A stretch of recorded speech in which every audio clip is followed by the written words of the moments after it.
Well, good morning and thank you very much for joining us. I am Yori Folani. Let's look at the situation over in Edo. As you know, there will be a change of guard. That is to say, the ruling party at the moment, PDP, will be making way for APC that won the election into government house. Now, of course, they should be in the midst of preparations and handing over the whole transition process. But the last time I checked, I think at the meeting that was held, it doesn't seem that everybody was present, and there were some arguments as to not being ready for the meeting. No matter, because I think a member of the transition committee, the Joint Transition Committee, Prince Kassim Afegbua, APC Chieftain, was at that meeting. So, and he's our guest this morning. A fine morning to you, Prince Afegbua. Good morning, Uncle Yori. Good morning, sir. Thanks for having me. Indeed, our pleasure. Now, clarify that whole area for me, please. Is the transition process going smoothly? You will know much better, but I was hearing something about there being, should it be arguments or a conversation as to the incompleteness of documents to help the process. How did it go? Well, we haven't concluded our assignment. We are still meeting with the relevant stakeholders with a view to getting a richer information concerning the status report of the state. The government of the day, ab initio, seemed very ill-prepared, to receive us, because perhaps they were thinking that a candidate of their party will win the election. So they never expected that the opposition party in the state, the APC, would defeat their candidate. So the preparations they made was sort of a seamless transition from one PDP governor to another PDP governor. Now that it became an APC victory, you can see some kind of very shoddy job, some kind of hasty job, incomplete and very haphazard kind of documentation in the name of paperless administration that they touted so much about. But of course, that the civil service rule in Nigeria requires that there has to be filing system. Whether you are doing paperless, you have to derive your data from the primary source. You have to refer to memo. I'm referring to memo SYZ on this subject matter and all of that. So when you are running a paperless administration, whether e-service, whether e-government, or e-anything, e-society, you must have a base, and that base is actually your filing system. So we have attended a couple of meetings with the relevant representative of government. We've asked questions, we've raised concerns, we raised queries where it is necessary, and they promised that they were going to avail us quite a number of documents, but we are not actually satisfied with the quality and quantity of the documents they have supplied thus far. Okay. There are too many obvious, areas that are lacking transparency, that are lacking accountability and probity, as the case may be. We have seen their financials, we have raised concerns, but of course, as a body, as a committee, we are going to prepare our own reports and submit to the incoming governor. And from there, we'll take up, the other issues that we have observed. We'll take them up. We are meeting with the relevant stakeholders, the security apparatus. Yesterday, we met with the Commissioner of Police. We are going to meet with the DSS, Civil Defense, and quite a number of others, so that we know state of the state of Edo prior to the inauguration of the governor-elect. So generally speaking, what are some of the key pieces of information that will be expected at a meeting, a transition meeting such as this? We wanted a situation where the government will be open enough with respect to how they spent taxpayers' money, money that accrued to the state from the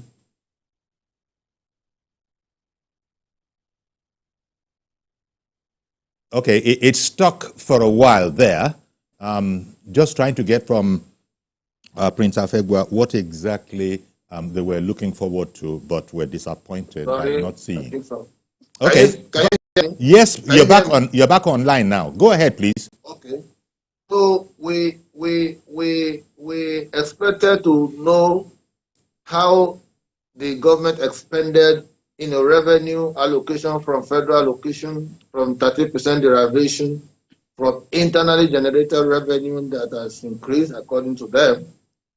We've seen a trajectory of the accruals, almost 1.6 trillion in the last 8 years, according to them, thereabout.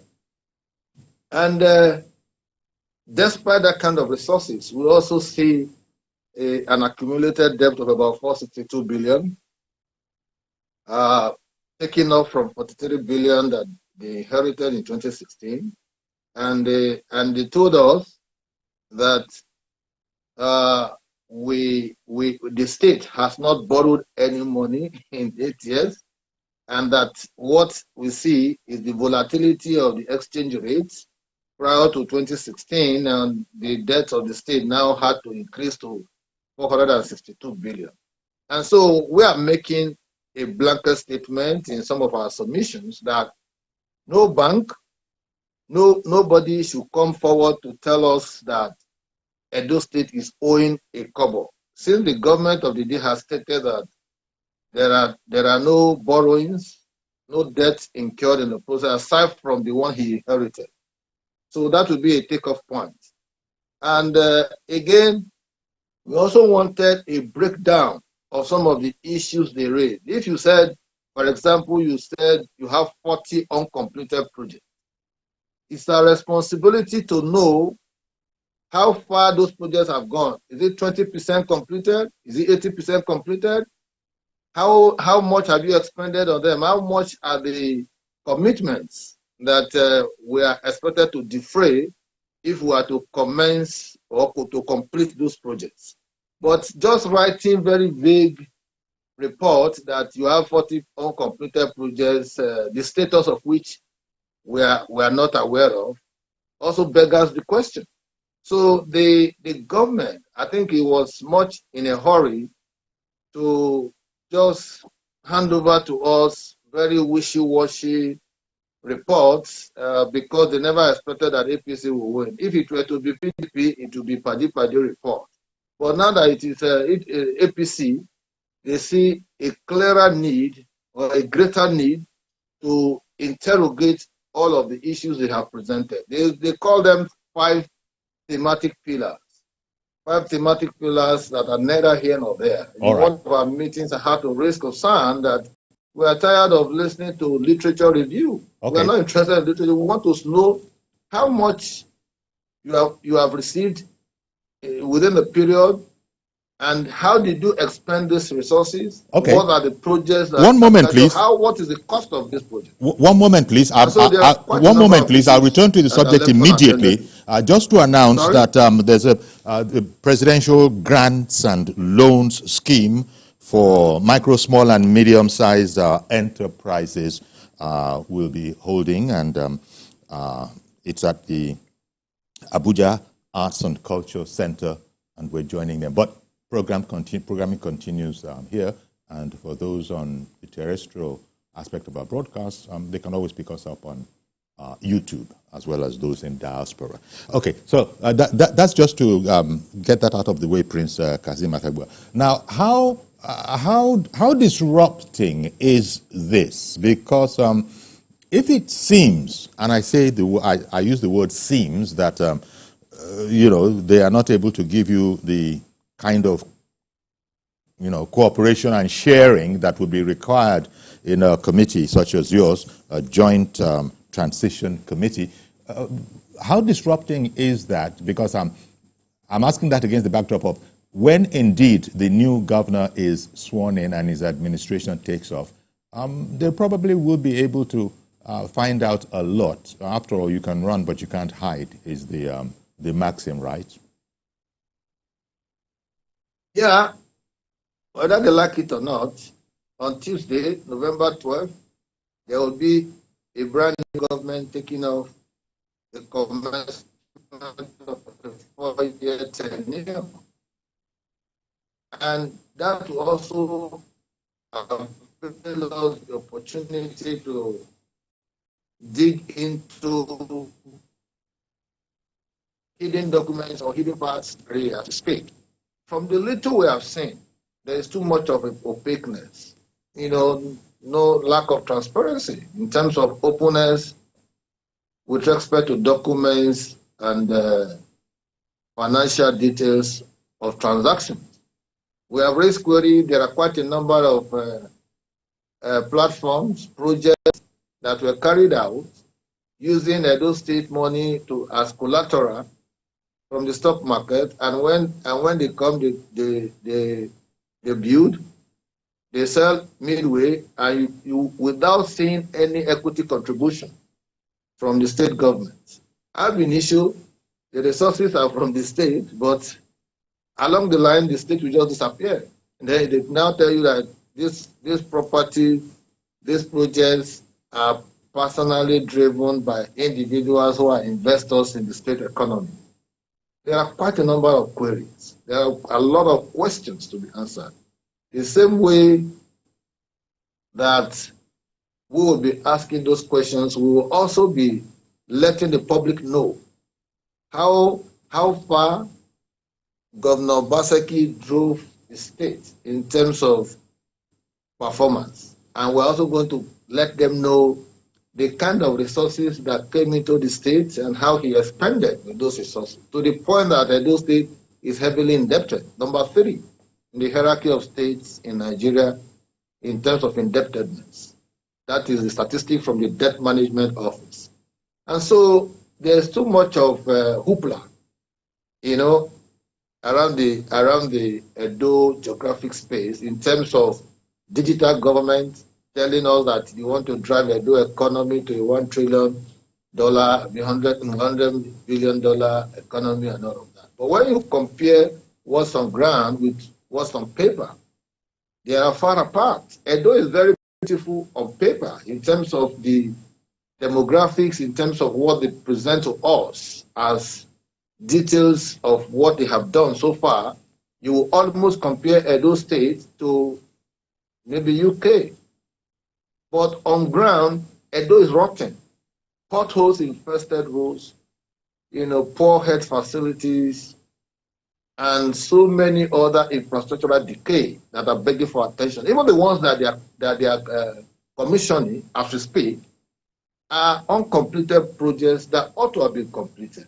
Okay. So leaving us with a huge commitment in terms of how to dispense with all of those uncompleted projects. Only today, as I speak to you now, they want to sign an MOU with Cedar Crest Hospital with respect to the Stella Obasanjo rebuilt hospital. It's trying to renovate and expand Stella Obasanjo Hospital, as if Edo people are not professionals when it comes to the health sector.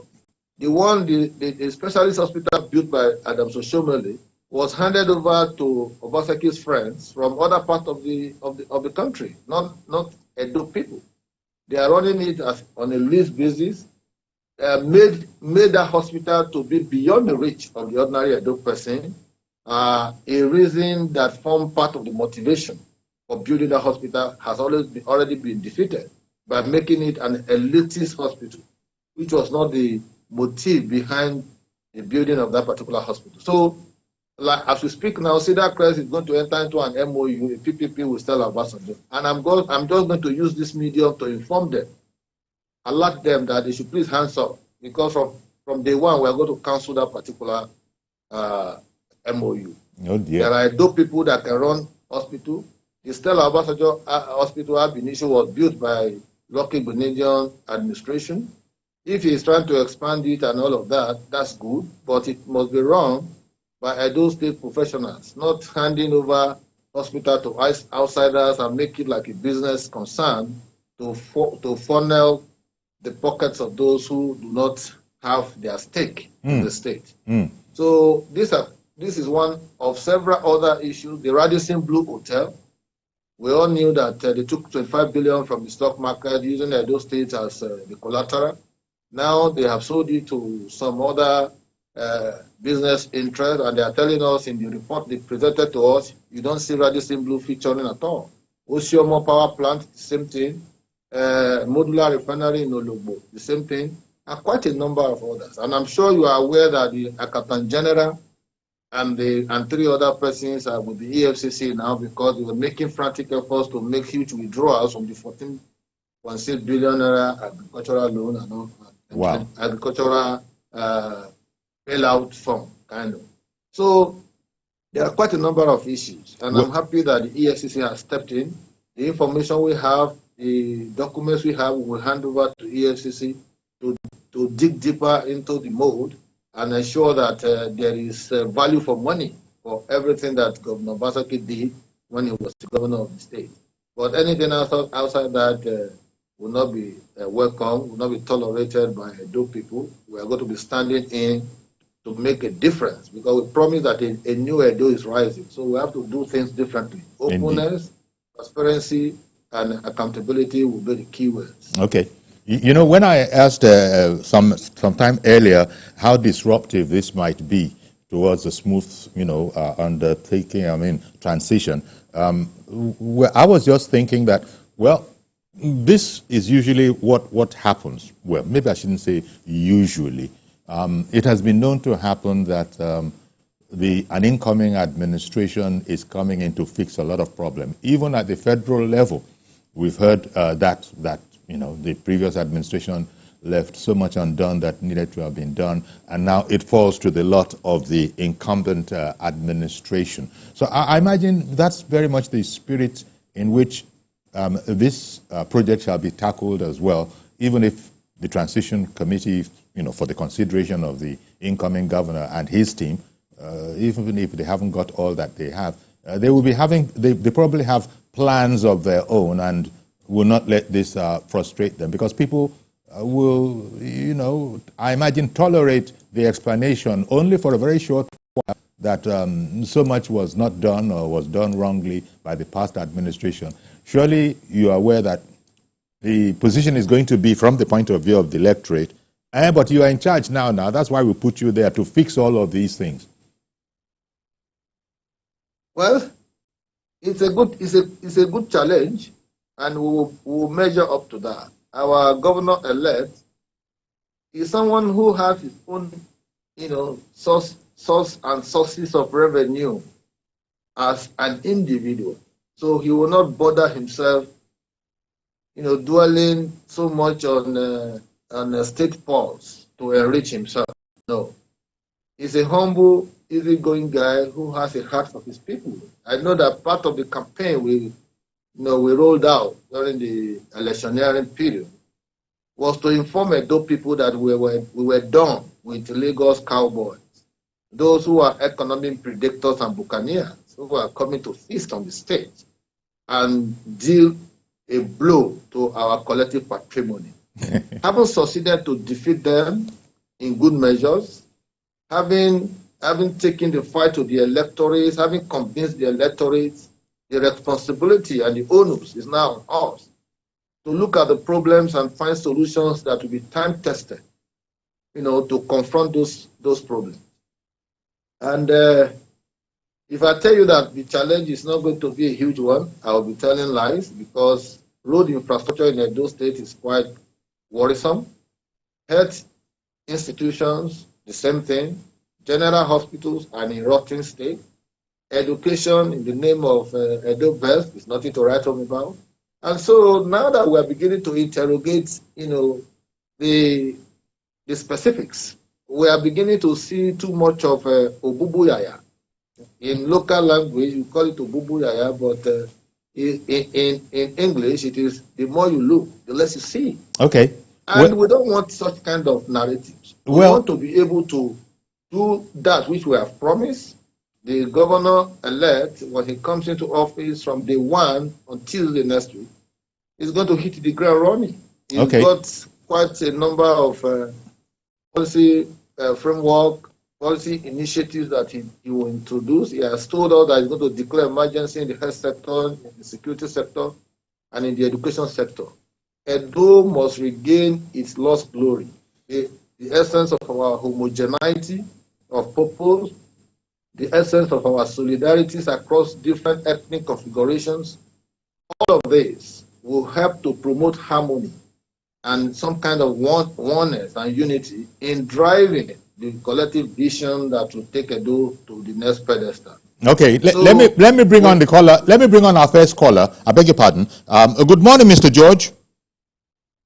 Yuri. And greetings to Prince Afegbua.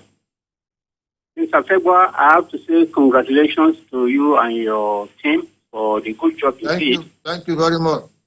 And a good sense of organization that you displayed to get that victory.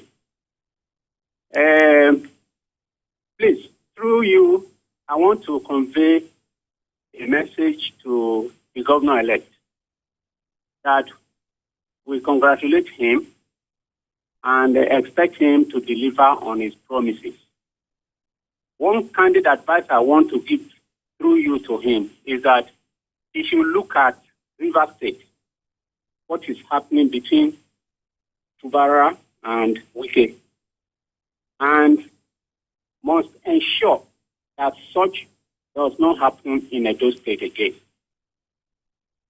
I have gone through the length to support him. He may not be aware, but we will not want to see a situation where affairs degenerate to what is happening in River State now.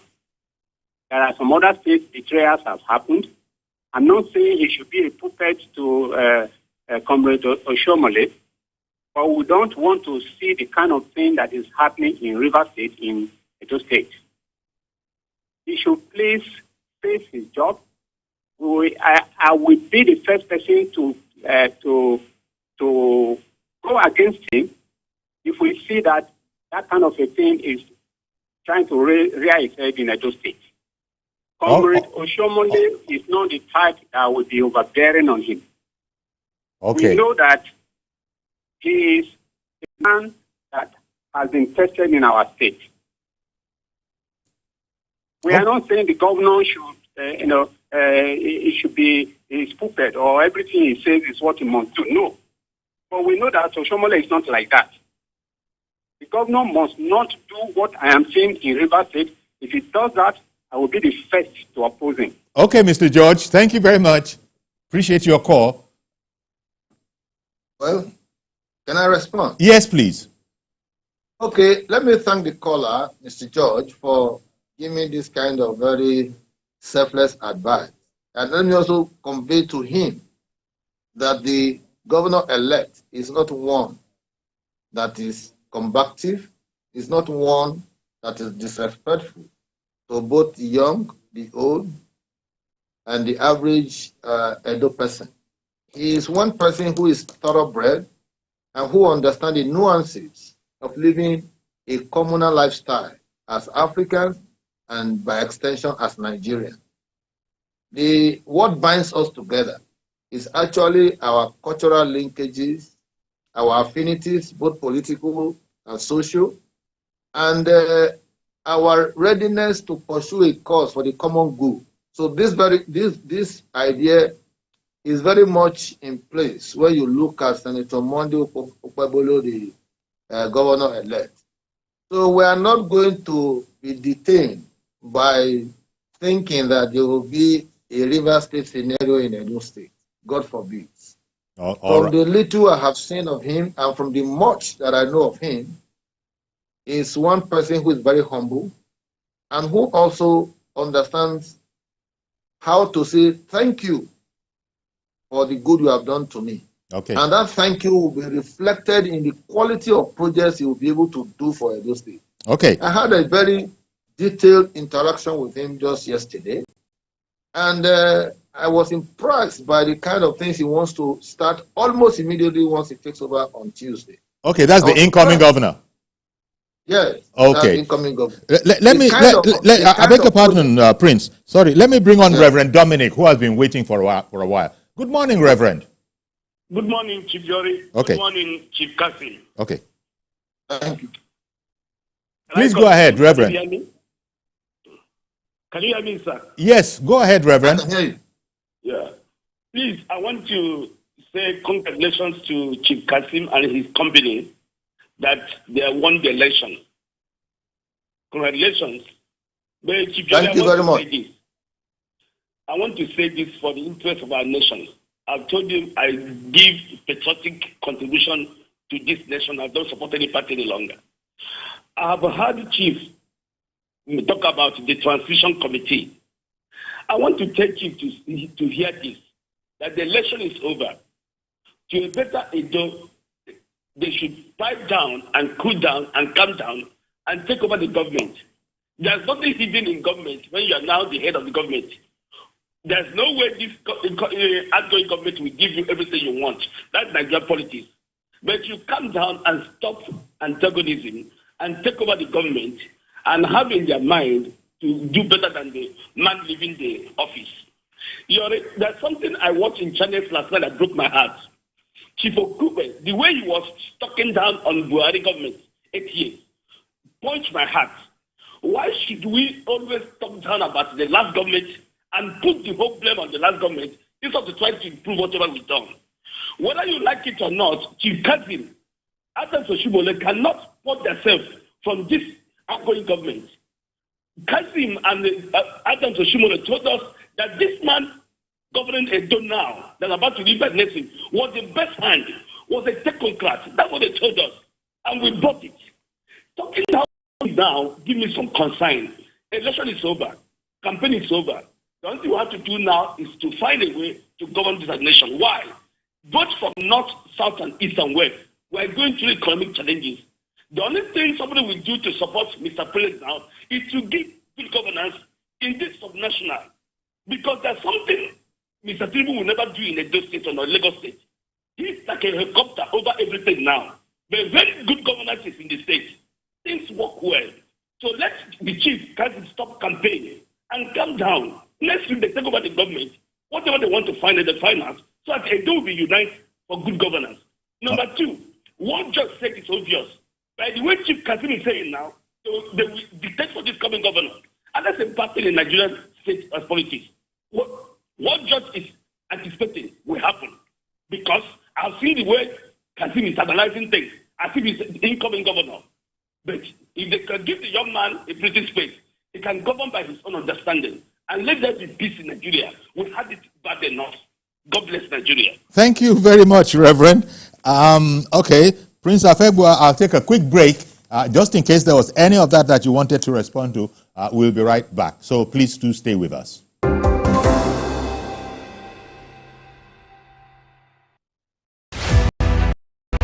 Experience the race here. U.S. presidential election. TVC News in partnership with Voice of America brings America Choice to you live from the first vote to the critical count. Make no mistake, we will win. I believe we can win. Understand what's happening across the United States of America on election day and days after. Watch with the most trusted name in news with Abida Tlawal and VOA correspondents across America bring you detailed reports and analysis of election in America. The America Choice, Tuesday, November 5, 2024, live on TVC News, first with breaking news.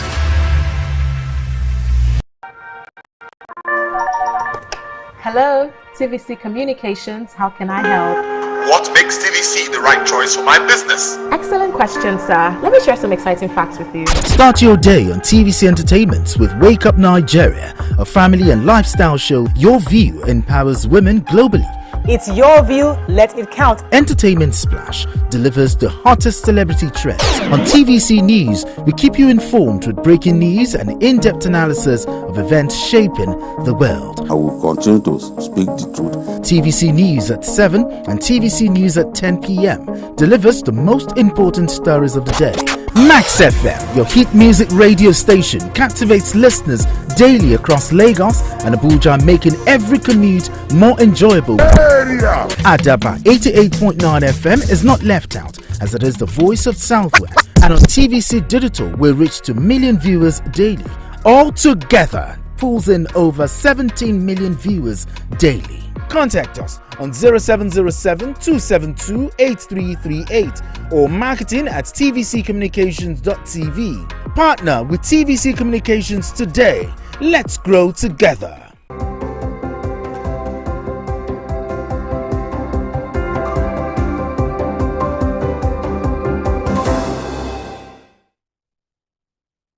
Welcome back, and our guest is Prince Kassim Afegbua, APC Chieftain, and we're looking at the transition, process, meetings and arrangements, preparations to the incoming APC governor in the place. And Prince Kassim has been telling us that, it's happening, but it hasn't been the smoothest of operations. And just before we went on break, Reverend Dominic had called in and was observing that, look, the elections are over. Is there any room for us to see how we can get some harmony as we continue with the job at hand? But in the meantime, Mr. Joshua in Irewolede has also called in. Good morning to you, Mr. Joshua. Good morning. Thank you. And good morning to your guest. All right, then. I always enjoy what he has to say every time. And congratulations to his political party.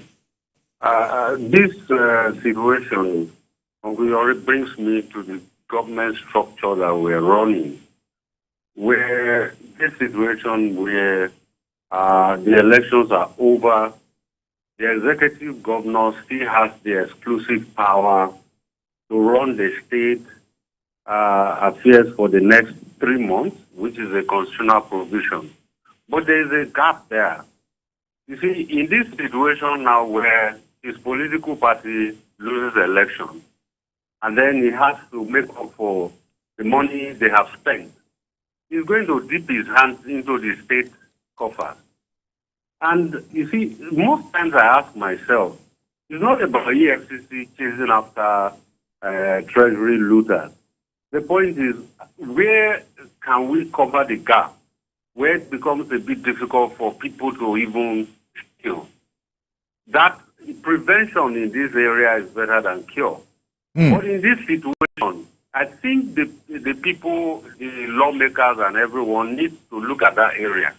That once an election is over, that period of transition, I think the transition committee that is going to work with the government in place should have an input into disbursement. Because this state will just run dry now. Unfortunately, the governor will come in, and the people are heaping demands on the governor, asking him to hit the ground running, and he has no money. The state is dry. Because for 3 months, anything can happen. The entire treasury of that state can be wiped off. All right. That is it. But so Mr. Joshua is now going to start on a very hard ground. So I think something should be looked at to cover up that loophole. Okay, but Mr. Joshua, I didn't want to interrupt your flow. Yes, when you said that the incumbent governor, might dip his hands into funds, and that is a danger, you have to agree that was unsubstantiated conjecture. You're just guessing that. I mean, we can't take it as a given, or can we? I just thought I'd point that out. I didn't want to interrupt. We always a given. The presidents are there. I'm from Kogi State. You know what's happening to the governor there, despite the fact that he passed the state to the same APC person. You know the antecedents. It is in okay. the public If you want to insist that it's a Bello. given, if you want to insist that it's a given, So, but thank you for calling in. I hope Prince Kassim Afegbua doesn't see it like that, because you must substantiate whatever you're saying with proof. Prince Afegbua, we can't. Yeah, did you want to say something? To Reverend Dominic. Okay, go ahead, Prince. And Joshua, there's a common stream in what is with respect to elections are over. Elections are not over. They have shifted the battlefield, the political field, to the law courts. The PPP have filed its own petition and waiting for a response, and in that we begin to address the beauty. But the beauty of it is that in all they filed at the court, at the tribunal, without prejudice to what the courts will later when they begin to interrogate the issues, they conceded victory to APC. In their own records, from what gathered from the polling units up to local government level, they concede that the APC won the election. The tabulated results are captured by INEC representatives. They also captured the results as reported by the agents, and they came out victorious. So for me, what they are going to the tribunal to do is just like an academic exercise. And we must commend INEC for remaining firm on the part of justice and this election. Oftentimes we condemn INEC, we complain of IRF, we complain of stuff like that. But when we have their agents, the polling units, and they are able to collate results, and the result reflects the opposite of what they wanted, they be magnanimous enough to accept defeat.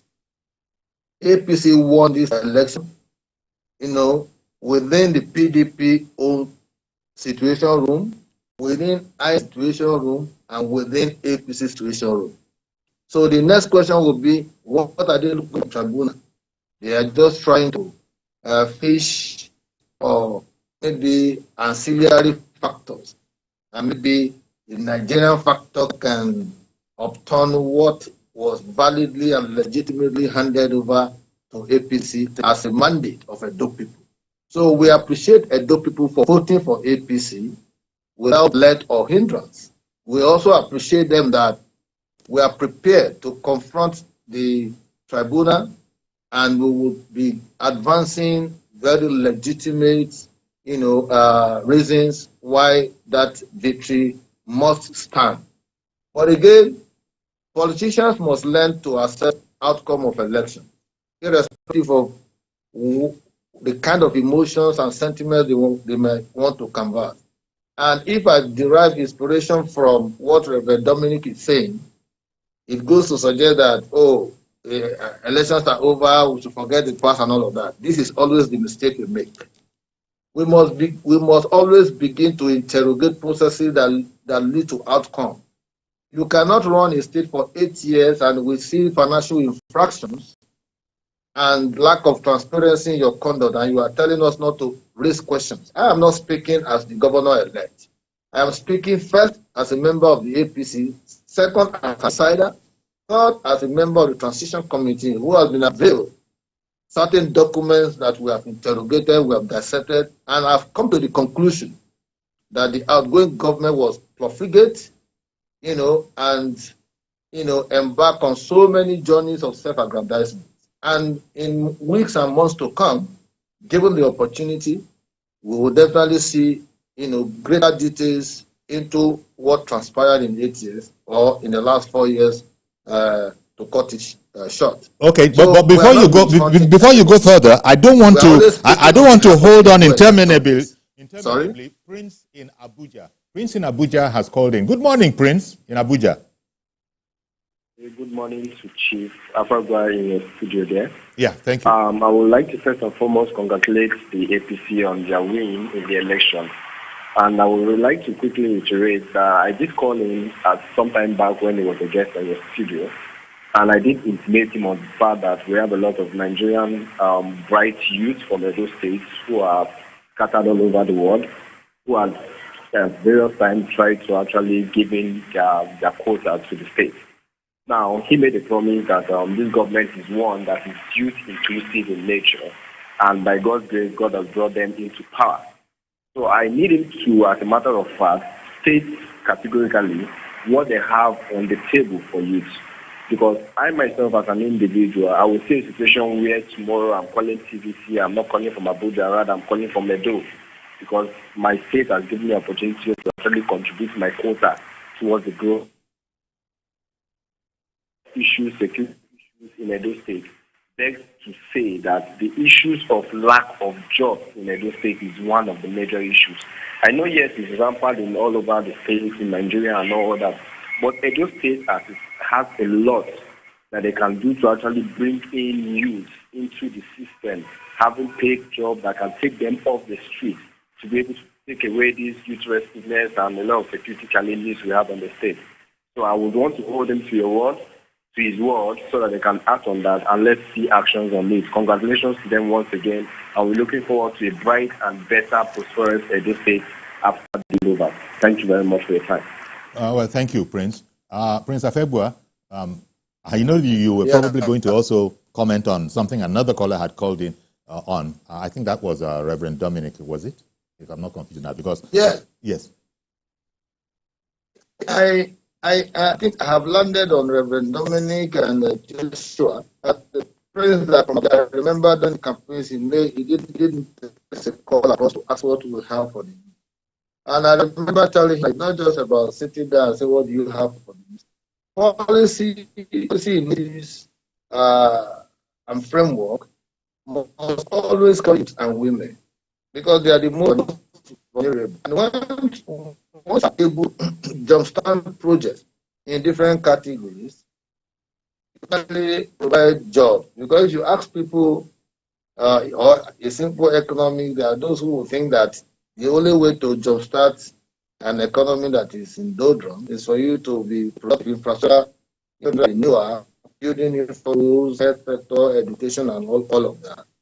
All of these components will naturally involve youth participation.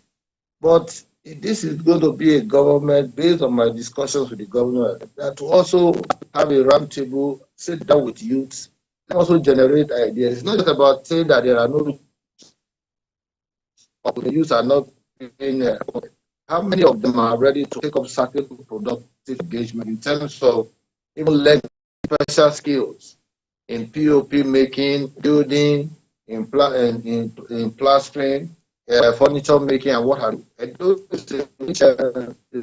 furniture. How many of them are ready to key into that area? It is not all about white-collar jobs.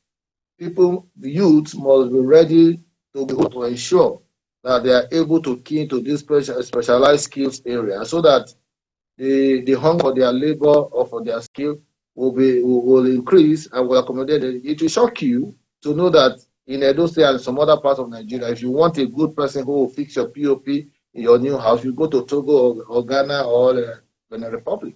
That shouldn't be.